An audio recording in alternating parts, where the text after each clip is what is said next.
Hi mga ka-viewers, so balik na pod ta sa gipahimo nato nga kulungan diri sa probinsya. So as you can see, nagbutang na diha si Bobong sa plain sheet kay kaganina gitabangan ni namo siya og pasaka aning plain sheet, dili ni lalim pagpasaka ani kay tungod kay bugat.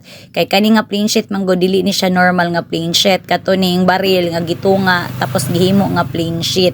So bugat gid kay ni siya. So kani siya is scrap materials ra gihapon ni siya, gikan gihapon ni siya sa taas nga among gikuhaan kuyog atong mga scrap nga ato ang gipang diskarga. So during dapita nakita na ninyo diha nga gi-measure na ni Bobong dira og sa dihang nagkulang day ang among plain sheet kay gatuomi nga sakto ra ang plain sheet. So pag ano na namo, so kulang gyud day siya. So ang nahitabuan ni is ako na lang gingnan si Bobong nga ipamakmak na lang niya dinha, ipa-attach na lang niya kay mangita lang mi og lain pa nga mga scene nga amo ang available. So during dapita is gikumbatihan na gina ni Bobong dira og makmak ang ato ang plain sheet. So dirang dapita pag makmak niya wala na diretso dira sa kahoy. So ako siyang gingnan nga oy kulang dili siya nasulod. So mo na iyang gitarong.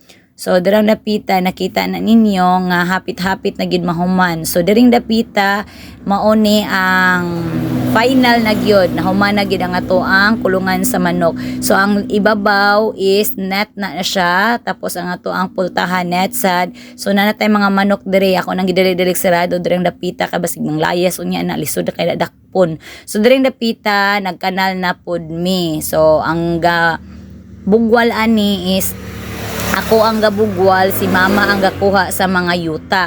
So diring dapita si mama pod ang nagguna. So siya maganahan daw siya maguna kay may nalang exercise daw sa iya ha. So mao day ni ato ang mga manok. So natay isa ka laki og natay duha ka babae.